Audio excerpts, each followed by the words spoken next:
Hello friends, જય બે જય માતાજી. કેમ છો બધા? મજામાં? સ્વાગત છે તમારું મારી રસોઈની ચેનલ.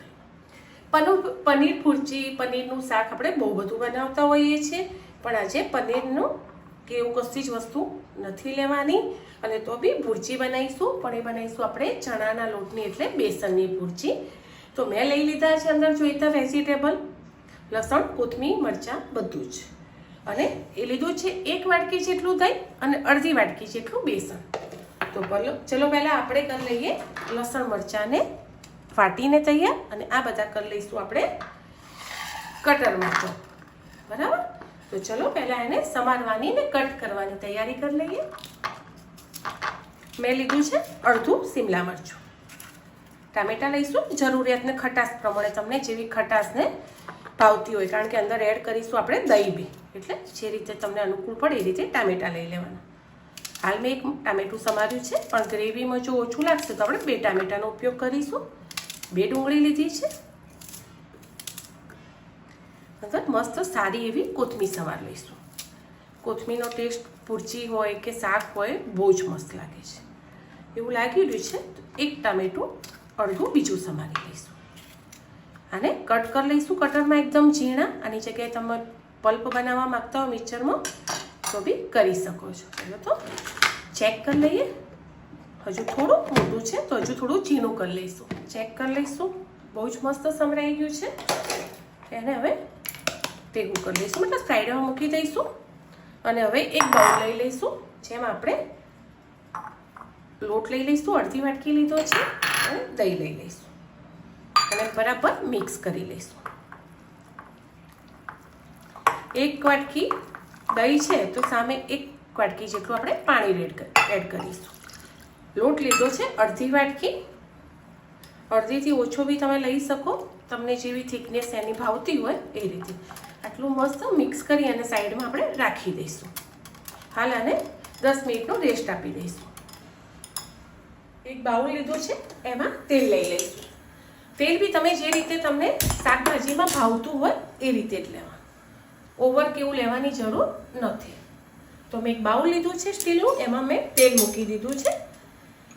શાક વઘારવાના જે ચમચો હોય નોર્મલ એ 2 ચમચા ભરીને એમાં લઈશું જીરું. વઘાર આવી ગયો છે. હવે જે આપણે લસણ લીધું હતું એ લસણ લઈ લઈશું. લસણનો ટેસ્ટ બી તમને જે રીતે ભાવતો હોય, પણ લસણનો ટેસ્ટ આમાં બહુ જ મસ્ત લાગશે, તો ચોક્કસથી એડ કરજો. અને હવે આવી ગયા આપણે જે વેજીટેબલને કટ કરીને રાખ્યા હતા એ અંદર એડ કરી દઈશું.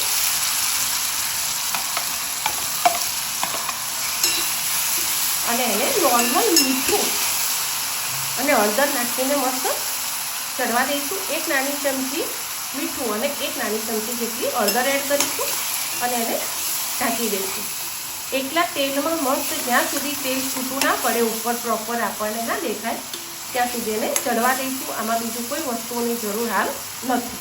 પાણી ટામેટાનું અંદર હોય છે એટલે જરૂર નહીં પડે એડ કરવાની. ચલો એકવાર આપણે ચેક બી કરી લઈએ. જો છે તેલ થોડું થોડું ઉપર આવવા લાગ્યું છે અને ચોટશે બી નહીં, તમને દેખાતું. પછી આપણે આટલી 5 મિનિટ એને છોડી દે. 5 મિનિટ થઈને 5 મિનિટ બીજી આપી દઈશું. ચલો હવે જોઈ લઈએ આપણે. જો મેં તમને કીધું તો એ રીતે બધું તેલ બી છૂટું પડી ગયું છે અને વેજીટેબલ આપણા ચડી બી ગયા છે.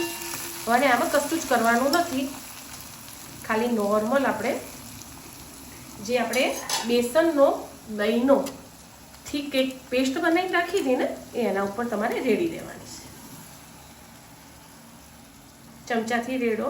હું હાલ અડધી જ રેડીશ, કારણ કે મને ડાઉટ છે કે મારા વેજીટેબલ ઓછા પડશે. એટલે જો ચણાના લોટનો ટેસ્ટ તમને વધારે ભાવતો હોય ને તો તમે વધારે લઈ શકો, વેજીટેબલનો ભાવતો હોય તો વેજીટેબલ વધારે લઈ શકો.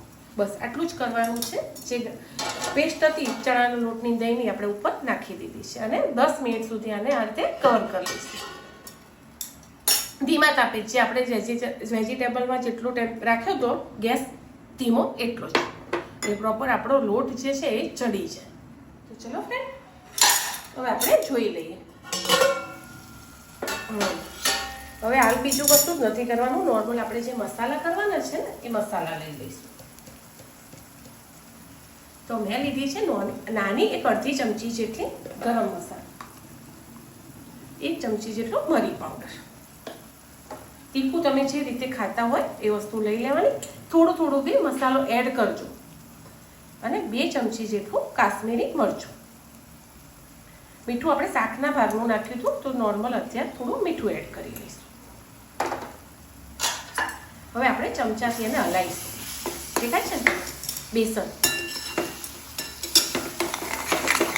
આ રીતે મસ્ત એને હલાવી લઈશું અને ઢાંકી અને ફરીથી આપણે એને ચડવા દઈશું 5 મિનિટ.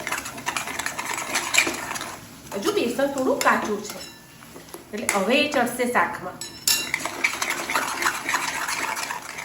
કારણ કે ઉપર બરાબર હજુ એને તાપ નતો અડતો એટલા માટે હલાવી દીધું. 5 મિનિટ આપણે એને ઢાંકી દઈશું. તીખાસ અને મસાલો એટલું ટેસ્ટ કરી લેવાનું કે પરફેક્ટ છે ને. ફરી તેને 5 મિનિટ આપણે ઢાંકી લઈશું.